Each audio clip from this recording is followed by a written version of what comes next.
Hi everyone, welcome back to my channel. My name is Catherine and this is Raspberry Reads. So today I'd like to share with you some of the books that are on my TBR for 2024. And I say some because I definitely have way more than I could fit in one video, and certainly way more books that I will realistically get to this year. But today I have 8 books that I thought I'd mention to you that I am very, very keen to get to at some point in 2024. So let's get into it. So the first book that I like to get to in 2024 is Yellowface by R.F Kuang. This book came out last year, and I mean, I'm sure you've seen it all over the internet. It's got so much hype. It's the one with the bright yellow cover. It is a contemporary fiction, I believe, and it's about the publishing industry and an author who has an Asian background ends up writing this fabulous book, and then I think they die, and then a colleague or friend of that author finds the manuscript and decides to use it as their own. So that, yeah, there's been so much hype on this book, and I have a little bit of FOMO, I think, and I want to get to it. So yes, that book is on my I'd really like to get to in 2024 list. Next, so one of my goals for 2024 is to read more classics, more classical literature. And I haven't quite decided which classics I'd like to get to this year, but I have a few in mind. So the first one is Dracula by Bram Stoker. So I'm not going to give you an overview of what Dracula is because I'm sure everybody's aware of it. But yes, I'd like to get to Dracula. I think that one will be best read in the autumn because it's spooky season, reading Dracula. I believe I have tried to read it in the past. I have a copy on my shelf, and I guess at the time I just was struggling a little bit with the writing style, although I mean I'm talking sort of 15 years ago that I tried to read it, so I will give it another go. Another classic that I think I'd like to get to this year is Oliver Twist by Charles Dickens. So I read A Christmas Carol at Christmas time last year, and I really enjoyed it. So I think Dickens' writing is a bit Marmite, as in some people love it, some people hate it. I really enjoyed his writing style. I liked how descriptive it was, in general, because I like historical writing and historical fiction. I enjoyed his scene setting in Dickensian England, Victorian England, and I think now that I've opened myself to the possibility of liking Dickens, I think I should try and get to some more of his work this year, and I think Oliver Twist is a good place to start. Interesting, as sort of an aside, my partner was telling me about going to a play recently called Oliver, and when I had said that I'd never seen the play, she was so shocked, because apparently this is sort of a British institution that everybody has seen some version of the play Oliver. So now I feel like, firstly, I want to read the book right before you watch the film or go to a play. I'd like to read the book first. And then I suppose, along with needing to get to a pantomime at some point, I should probably go and see a performance of Oliver. And so next up, I've got a stack of books here. So first we have Lady Fanshaw's receipt book. So this is a recipe book, and it's An Englishwoman's Life During the Civil War by Lucy Moore. I have had this book on my shelf for years. It came out, when did it come out? It came out in 2017, and that was well after I finished my doctorate. So if you haven't watched some of my other videos where I explain what my doctorate was in, it was in 18th century domestic medicine, very much looking at the manuscript tradition of women's recipe book collection. So this is right up my alley. But yeah, so this is set during the English Civil War, and I believe there's loads of illustrations in it. Let's see if I can find one. Yeah, I mean, here's just an example of an illustration. So what this book sets out to do, and I'm just going to read the blurb. So Lucy Moore follows Anne through this turbulent times, the Civil War, as she leaves home, marries, bears and buries children, and seeks to hold her family together. So I'm sure what this book is alluding to is the fact that women's recipe books, sometimes men's recipe books, were often sort of compendiums or commonplace books to record their lives, as well as either culinary or medicinal recipes. So yes, I can't believe I haven't got to this yet, but I will do, and then I will let you know my thoughts on it. Another physical book that I've had on my shelf for quite a while is Do Androids Dream of Electric Sheep by Philip K. Dick. So this is the novel that Blade Runner is based off of. I love sci-fi. I've seen the first Blade Runner film and the second one.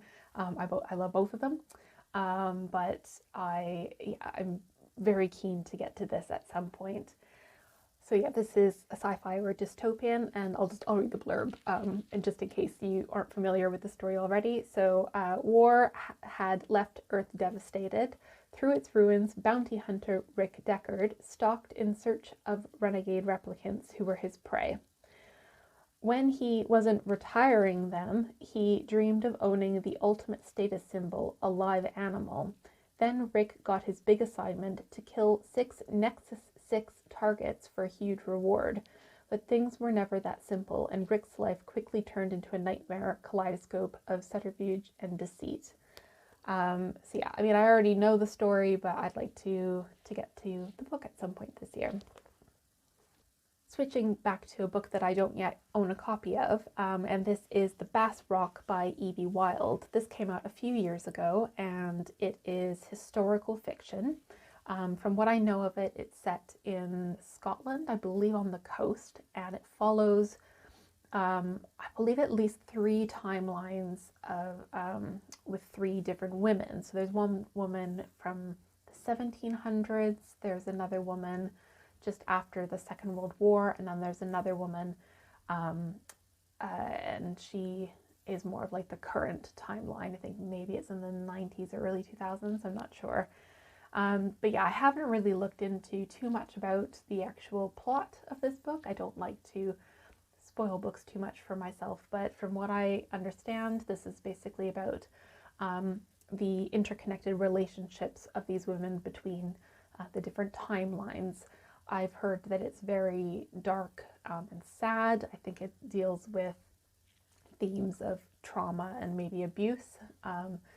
But from what I've heard, it's a beautiful story and very well written. So I'd like to get to The Bass Rock at some point this year. Okay, next up we have The Song of Achilles by Madeline Miller. So this book, see the glare from the window.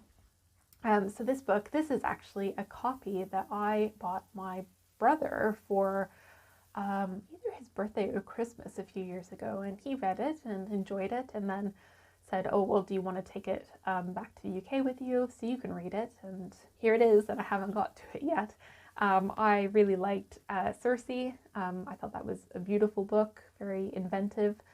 In general, I'm pretty open-minded and keen to get to most myth retellings. I love ancient history, most specifically ancient Egypt. As you can see in the background, I've got a giant poster, but I also like Greek myth retellings as well. The book is obviously about Achilles, and I believe it's about his relationship with his friend Patroclus, and I don't know the story of Achilles that well, so and I'm not going to spoil it for myself, so I'm not going to read into it, but I'd like to get to this at some point. As far as I know, it's got queer representation in it, which I can kind of glean from the description, and I think it's quite sad from some of the reviews I've seen. So yeah, excited to get to this one at some point. And last but not least, we have Losing Our Minds, What Mental Illness Really Is by Lucy Foulkes. So Lucy Foulkes is a psychologist, and she looks at society's perception of mental health and the constructs we have around it.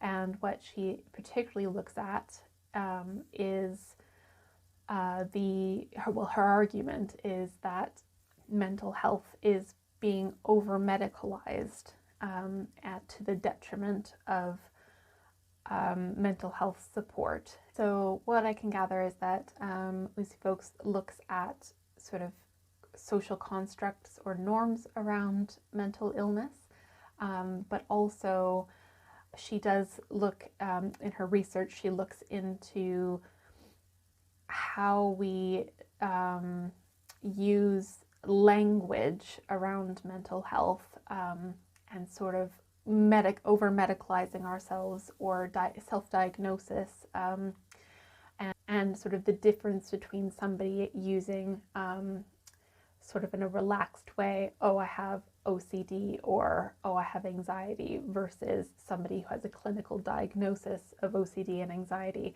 just how prevalent these sort of medical terms have become in our modern vernacular, and what that can do to the mental health support system in general, particularly when we think of young people and their use of social media and talking about mental health. So yeah, obviously it's really great and important that mental health is becoming less of a taboo topic, but when we're perhaps too relaxed with using these medicalized terms, sometimes, as well as Lucy's arguing anyways, it can take away or be detrimental to sort of clinical mental health support.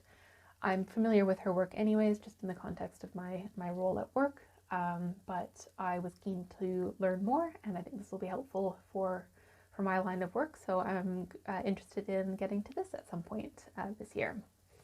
So yeah, those are 8 of the books that I'd like to get to this year, 2024. I think I have well over 200 books on my TBR, and I'm always adding new books to my, I guess like the tags, like the heart tags on the Libby app, which are not necessarily ones that I have saved in Storygraph or Goodreads, but they're ones that just look interesting to me, particularly if they're audiobooks. Sometimes I just like to dip in and out of fiction or non-fiction works that perhaps aren't on my TBR already. And I'm sure as the year goes on, more books will be added to my TBR, but I'd really like to get to some of these titles that have been on my TBR for far too long, in addition to some of the works that I've already mentioned. So in my winter book haul, I had a few books that were on my physical TBR. I'd like to get to those ones too. Yeah, so many books, so little time.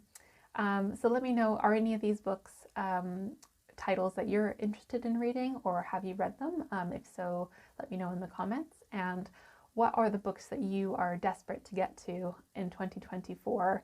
How many do you have? Do you think you'll realistically get to all of them? Do you think that your list will change throughout the year? I'm interested to see how other people sort of manage their TBR and their reading goals, and if you get as distracted as I do with titles either coming out or that other people recommend, or also but titles that could pop up on your Libby feed. So that's it for me today. If you are new here and you enjoyed this video, please feel free to subscribe for more content. If you are already subscribed, thanks very much for joining my community. I really appreciate you being here, and I hope you're all well and enjoying whatever title it is that you are currently reading, and I will see you soon in a new video. Take care. Bye.